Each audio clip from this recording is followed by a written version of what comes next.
What's up, Instagram? I am 5 minutes late to my own pre-show. Sorry, I had to charge my phone. It was dying. Okay, so again, we're starting this new process of doing pre-shows before the Candace show airs, 9 o'clock p.m. Eastern. I'm going to talk about guests on the show, present guests, past guests, and kind of update you on my stories today because I am sure that you are probably wondering where that came from and why I want to talk about women that false accuse a bit. But first up, I want to talk about tonight. The guest on the show is Janelle Evans-Eason. Janelle, you have probably watched from the time she was on 16 and Pregnant. I watched her on 16 and Pregnant when I was younger. I watched her on Teen Mom. She had probably the wildest story on Teen Mom. There was constantly like screaming. I mean, literally, I can hear her mother saying, Janelle, Janelle, Janelle. Constantly watching scenes of her and her mother bickering. So, Janelle had sent out, kind of saying, I'd love to come on the show or whatever. And I said, great, book her. I think it'd be interesting to talk to her about her experiences on MTV as a Teen Mom person. Also, just interesting that Teen Mom, we had Bristol Palin on the week before. She didn't have a good experience on Teen Mom, which she opened up to us about and said that she felt like they were looking for drama. So I was very curious to kind of talk to Janelle about that. Like, is MTV using, teenagers to kind of make millions of dollars? And then, obviously Janelle notoriously got dropped from Teen Mom because her now husband, David Eason, shot the dog. Very interesting. Obviously, I asked her about it, so you can hear what her response was to that, and it was interesting what the response was. Just gonna tell you what my personal opinion is of Janelle. I was very surprised. She was very likable. She came across as very put together, very kind, very gentle, was very self-deprecating in a sense. Like, she was very much like, I don't really know much about this or know much about that. I don't really understand this or understand that.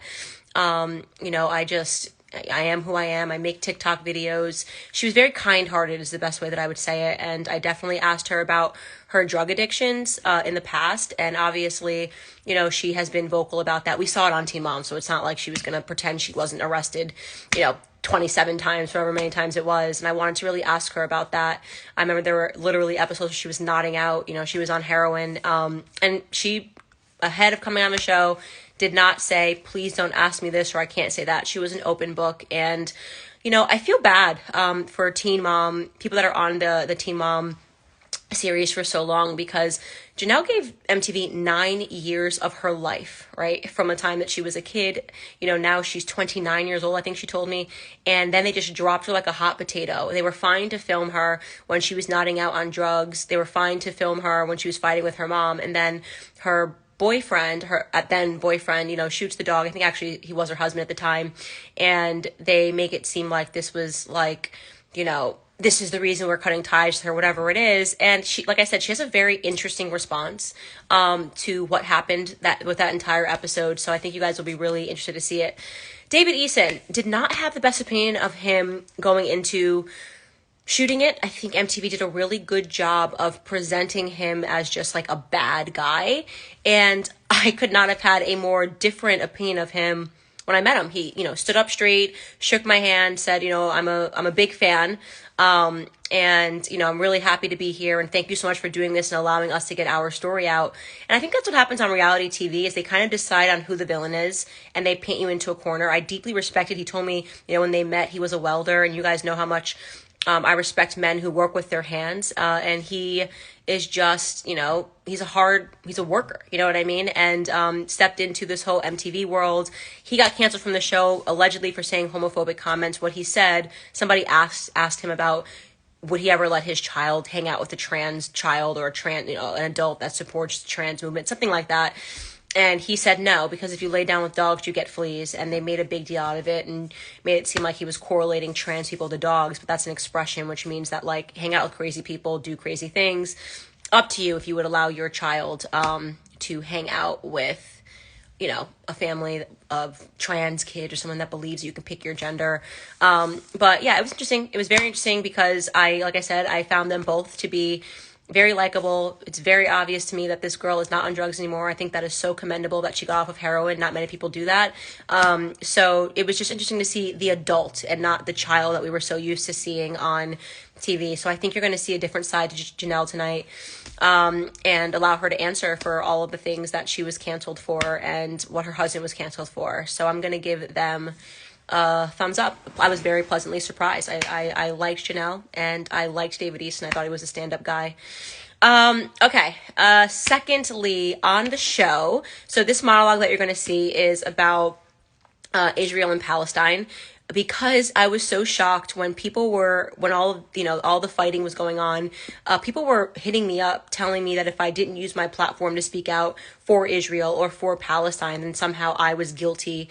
Candace, there's, you know how the internet is. There's blood on your hands unless you speak out on behalf of Israel. There's blood on your hands unless you speak out on behalf of the Palestinians. And I'm so tired of people wanting me to talk about things that I know nothing about. I'm not a fraud.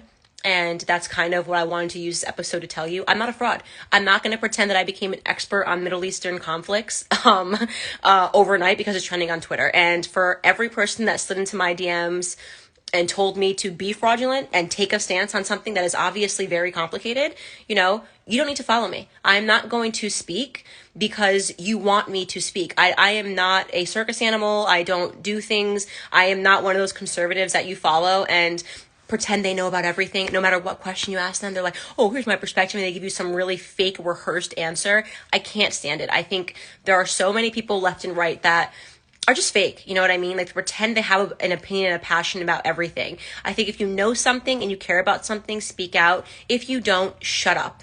And while you're shutting up, try to learn about something. And that is what I've spent the last week or so doing about the Israel-Palestine thing. I don't have an opinion yet because I'm still learning, and I'm allowed to still learn, and I don't care if you think that that somehow, makes me a bad person. You don't get to use my followers to make me say things that I don't believe in. So, that's where I'm at. We had a very interesting panel. We had Lauren Chen on. I don't know if you guys know who she is. I really like this girl. I don't know. She's different. She's super intellectual, super smart.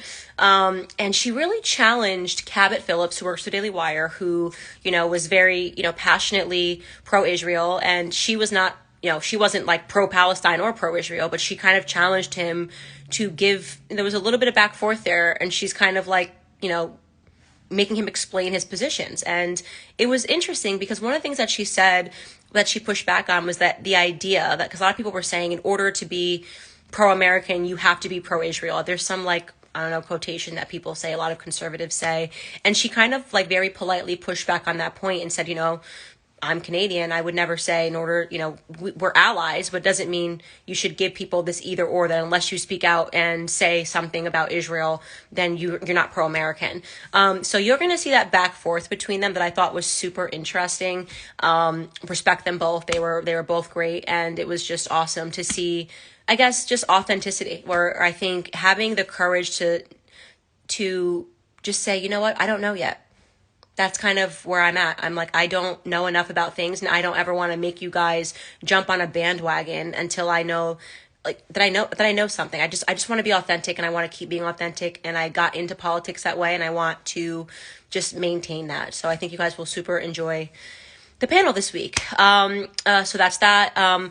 Following up on just basically, oh, by the way, how am I forgetting? If you are not yet a member of Daily Wire, you can use my code Trust the Science. Yes, you can get 20% off if you put in my code Trust the Science. Isn't that the best code ever? Trust the Science. I just realized that I'm about as much of a scientist as Dr. Fauci, and whatever he says goes, whatever I say goes. And you guys should go to dailywire.com/subscribe, put in the code Trust the Science, and you get 20% off. By the way, everybody that's watching this, are you a member actually? Are you watching my show? Like, if when I do these things, are you like, oh, I just like Candace, or are you actually a member of the show? I'm looking at these comments. Yes, no, maybe. Like, I'm curious. Like, come on, go actually log on dailywire.com, subscribe, put in Trust the Science, and become a member, because I think I am creating really a lot of content that I'm super proud of. I write every element of the show. I don't have a bunch of people writing and telling me things to say. It's all me. And even my monologues, it's just me riffing. There's no written script. It's just me talking to you guys. So I hope that somebody just said, Shapiro can teach you all about the Jewish side of it. I trust you. That's a good point. Shapiro is passionate about Israel. He has studied a lot. He has a lot of opinions about the conflict. Go to Ben Shapiro. If Israel and Palestine are going at it, don't tell me that I have to speak out on it. Let Ben speak out on it because he knows about it and he's passionate about it. Anyways, trust the science is the code tonight. Do it. I want at least one. Oh, I remember 100%. Thank you, Joshin. I try to snap from Canada and it won't let me. Try again, because people from Canada are definitely members. dailywire.com/subscribe. Trust the science is the code. Trust the science. Thank you to Liz Higgins for saying that you love the show. No, it is expensive. It's not expensive, Malulu. If you use code trust the science, you can become a member. Yes, K Boeing is signing up right now. I want 1,000 signups right now from doing this live. Before I get into this last part, I want 1,000 signups. Seriously. Please subscribe to me. Trust the science is the code, Daily Wire. Okay, so a lot of you guys have been like kind of following, obviously, the whole back forth last week with the whole saga with Nicole Arbor. And today I kind of followed up on it, and it was just kind of like serendipitous that a lot of things happened today that kind of led me to believing that I should actually say more. I have been, and by the way, trust me, I have had people being like, why do you care about this, Candace? You're so much bigger than her, blah, blah, blah, blah, blah. And I want to make it very clear to you guys why I do care about this situation when women false accuse men. I have always been a dragon when it comes to women that false accuse men. And I was talking to one of my producers today, and I was like, I don't even know where this came from. And then actually now I do remember a family member of mine who I'm very close to dealt with a custody dispute. And a lot of times when women, want to get something done in the courts, they just make up a lie. And they're allowed to make up this lie, and suddenly they say a man is abusing them or they're doing something. And the idea is that you can get whatever you want if you just say that you're a victim of abuse. And so I am very, very vocal and very passionately against women that false accuse men. First and foremost, because it smears them. And it's not a smear that just lasts a couple of days. It lasts their entire lifetimes. And there's not a guy that can come up and just say, oh, well, the charges were dropped, and people don't go, oh, but why were the charges ever there in the first place? The idea is to make men carry that for the rest of their lives, and women know that when they lie. And by the way, when a woman false accuses a guy, it doesn't just do a disservice to that man, it does a disservice to women everywhere. Do you understand what I'm saying? Everywhere. Because there are actual women who are victims of real abuse. I also have another cousin who was a victim of actually being, beat by her boyfriend. I took her to the police station. And when I see women that false accuse and use these sorts of things to get what they want, I'm going to be passionate about it. And I know that I get advice all the time. You guys know I don't have any PR person. I do all my own stuff. I manage my own Instagram accounts. It is actually Candace behind everything. And people always say to me, Candace, well, you have this many followers now, so you shouldn't do this. You shouldn't say that. And it's I got to where I am by being real and by being passionate what I'm passionate about. I am passionate about false accusers. I am passionate against women that lie. I was the first one who spoke out against the Me Too movement. See right there, Jackie, speak up against anti-Semitism. It's why are you asking me? Obviously I don't like anti-anythingism. If you just hate white people, hate Jewish people, don't tell me to speak up about obvious things. Hate is a bad thing. You must be just tuning in, Jackie. We just talked about people trying to create pressure campaigns to make me speak up against things all the time, when it's I speak up about things I'm educated about. So you just interrupted me. You got me mad. Trust the science is the code. Log on and subscribe to Daily Wire now. Anyways, but going back to that. So, I realized that with this whole Nicole thing, I kind of was whatever, it's over, it's done. We had this blow up on the show last week.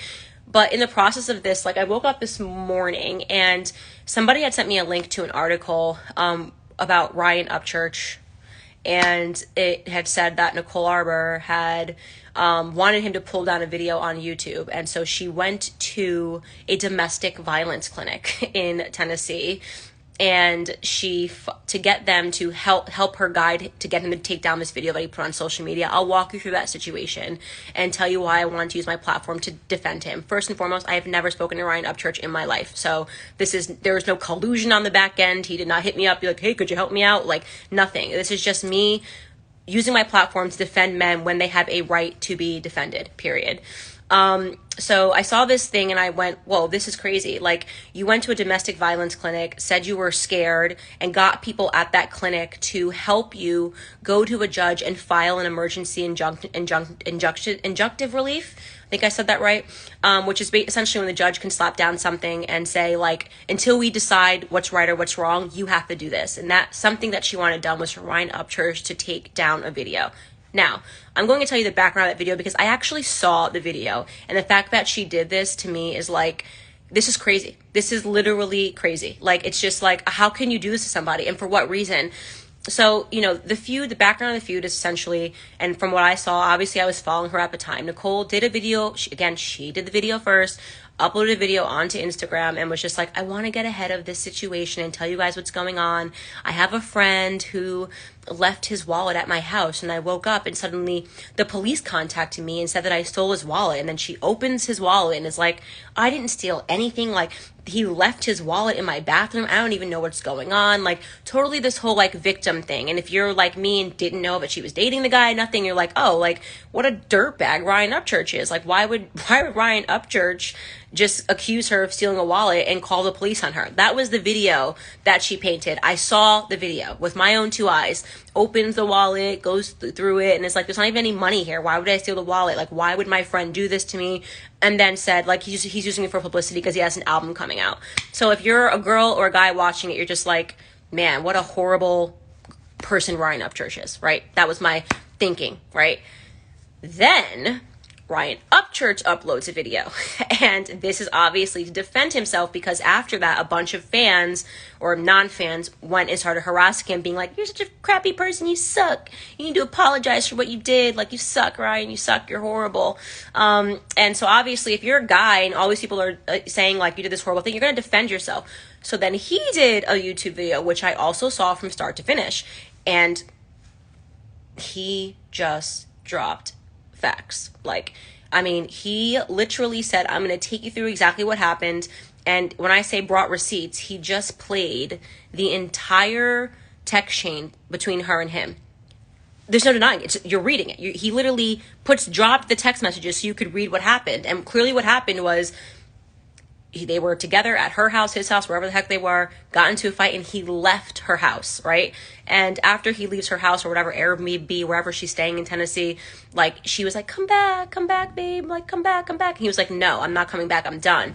Like, I'm not doing this. Like, you said some really messed up things to me, I'm leaving. And so he did the right thing, obviously got into a little bit of a tiff, and he left. And then he gets home and realizes that he left his wallet there. This is the backstory. And like, again, I'm not telling you because he said so. I read the messages, and he then sent his manager to get the wallet. I'm going to paraphrase for you. She refused to give the wallet, again, via text. He dropped a text message. She's like, no, he has to come get it. And he's like, I'm not going over there. She's crazy. People are trying to give us wallet for days, trying to give us wallet from her, and she wouldn't give it back. So he literally had to file a police report to get his wallet back. So again, everything she then said in that prior video was a lie. It just was a lie. There was no way to dispute it. There was nothing about, you don't know what's going on, you woke up the police, you don't know why it's happening. You know exactly what's happening. There's been 4 days of someone trying to get their wallet back. At that point, of course, the police officers tell you it's legally considered stolen. And so it exposed her as a liar, right? So like, if you're her, obviously you don't want this video on the internet because it shows that something's wrong, right? Like, you're like not all there. Like, you went up here and played victim when in reality all this dude wanted back was his wallet. The best thing a guy can do from any situation is to walk away. And his mindset, he said that he had seen another guy talking about how she does crazy stuff, so he didn't want to step back in that house. He didn't want to have communication with her to get his wallet back. He wanted his homie to just go pick it up, and she refused, and she was literally writing him a text messages like, I'm not giving the wallet back. If he wants it, he needs to come get it himself, blah, blah, blah, blah. You know, it is what it is. He called the cops to get his wallet back. And because this video exposed her so much, she then decided that she wanted it taken down, and she went to the domestic violence clinic. And like, it's just not okay. Like, I'm sorry. I don't know Ryan Upchurch. And then, people then started messaging me, telling me she did the same thing to Matthew Santoro. Again, the thing that's interesting about this that really ties into what happened to me is that she starts the drama, right? She makes a video and she tells a lie, right? For me, she just made a video wilding out against me, and then suddenly I defend myself and she pretends she's the victim. And it's the language that she used when she gave the quote to the whatever publication covered what she filed against Ryan to get this video taken down. And she said, like, you know, I was scared for my life. You know, like, the idea that you were scared for your life because somebody dropped the receipts in text messages is like, come on, man.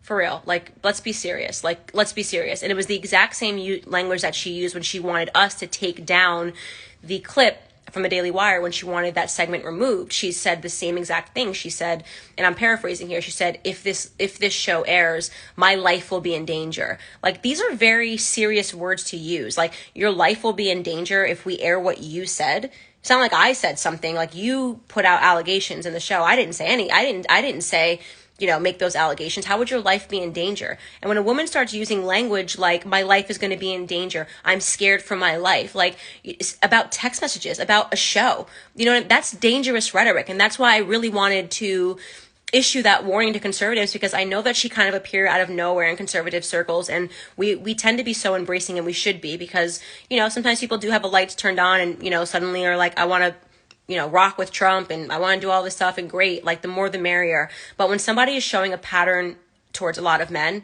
Matthew Santoro, similar story, said that she aggressed him and then pretended she was the victim. I said the similar story. I'm not a dude, aggressed me, and then said that she was the victim. Tommy Vexed, another person, said that she aggressed him and then pretended she was the victim. It's too many people that don't know each other that are telling you the same thing. And we have to look out for each other. And beyond that, men are victims. You know what I mean? Like, it makes us uncomfortable. Like, you know, and you know me, I'm the first one, bring back manly men, let that stuff burn down your chest. Like, I believe in all that stuff, but I'm not talking about false allegations. Men have to stand up and they should file reports against women. I'm a big believer that if a woman falsely accuses you, you should file a report against them. Don't just let it be like, oh, well, phew, I survived that one. Like, she has now dropped the charges against Ryan Upchurch, because she should drop the charges against Ryan Upchurch, because she lied, right? And, like, it is what it is. Like, I saw so much that she lied, but that's not enough to me. And I will always use my platform for as long as I have it to stand up for men. You know how I am. I believe men are victimized more and more and more and more. And again, there are real women that are domestic violence victims. And if you're watching this and thinking, well, some men are douchebags and do horrible things, I agree with you. I've seen those types of situations, which is why it makes women that false accuse even worse. Just a little update. Trust the Science is the code. I want at least 1,000 people signing up using the code. What is Creek Squad? I keep seeing this. What's Creek Squad? Creek Squad is not the code. Trust the Science is. Creek Squad sounds cool, though.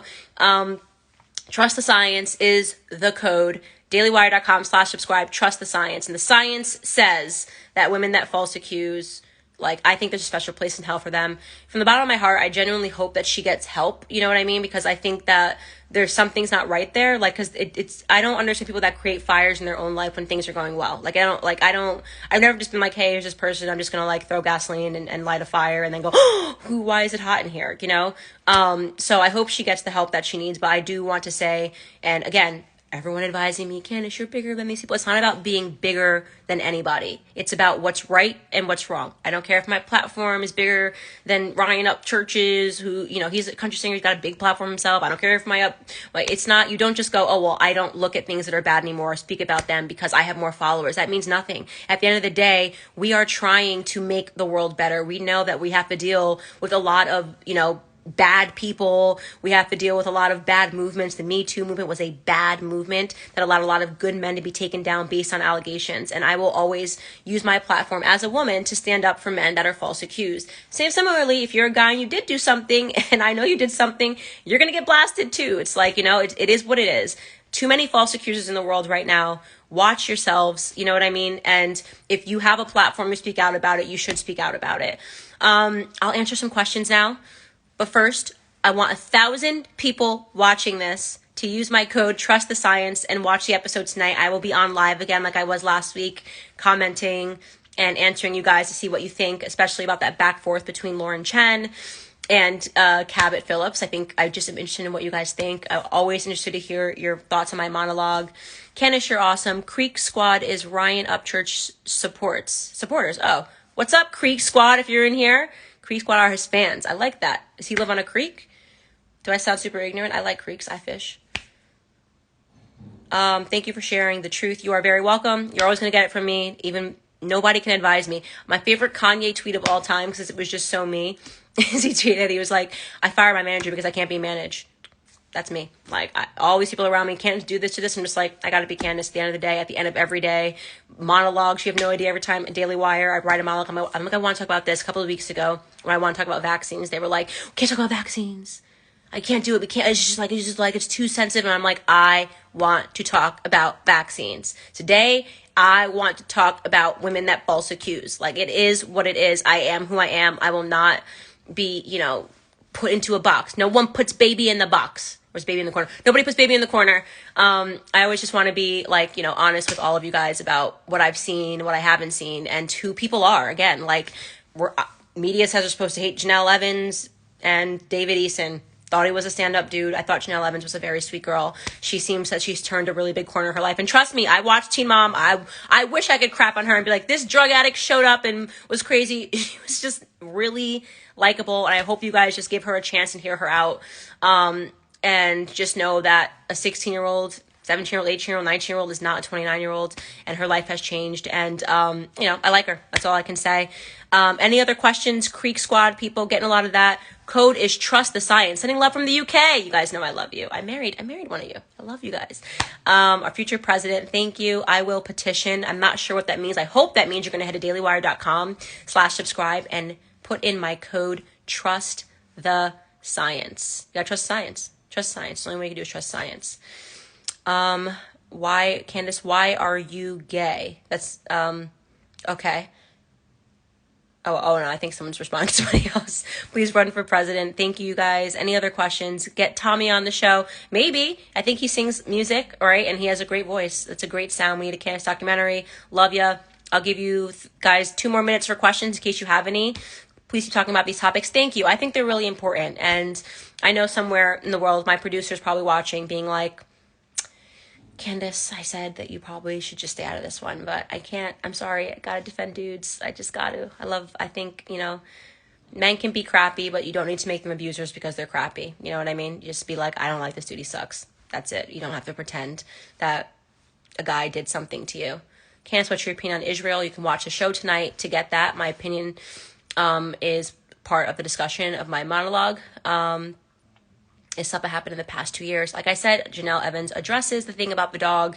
I get that you guys are passionate about it, but you should know, by the way, that in a lot of different pieces of the world, which I talked about, because I'm very well traveled, shooting dogs is a thing. And I'm not saying I agree with it, but I'm assuming you've never been to Africa.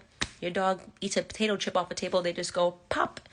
Not saying it's a good thing, but it's I've seen places in the country where that's done as well, and it's interesting because I grew up on the East Coast, but, I have a lot of family that lives in the South, and we kind of talk about just different mentalities a lot, which is interesting. And like I said, she owned it. She apologized. She explained it. Watch it. Give your thoughts on it. How's Nashville? I love it. Lightfoot should be forced to resign. She's a racist. Love from India. I need more Indian fans. Can you guys go to dailywire.com/subscribe? Can I get 1,000 people right now to do dailywire.com/subscribe and to subscribe to my show? I'll be watching it live. I hope you guys have enjoyed this. Kanye. Topics are always timely and relevant. Thank you guys so much for watching. dailywire.com/subscribe. Code Trust the Science. If everybody in this doesn't go Trust the Science, dailywire.com, and put in that code to get 20% off, I'm going to be mad at you. I'm going to come back and watch this and see how many of you guys were in here and did not subscribe and trust the science. If I don't have 1,000 signups from everybody watching this, I'm going to be really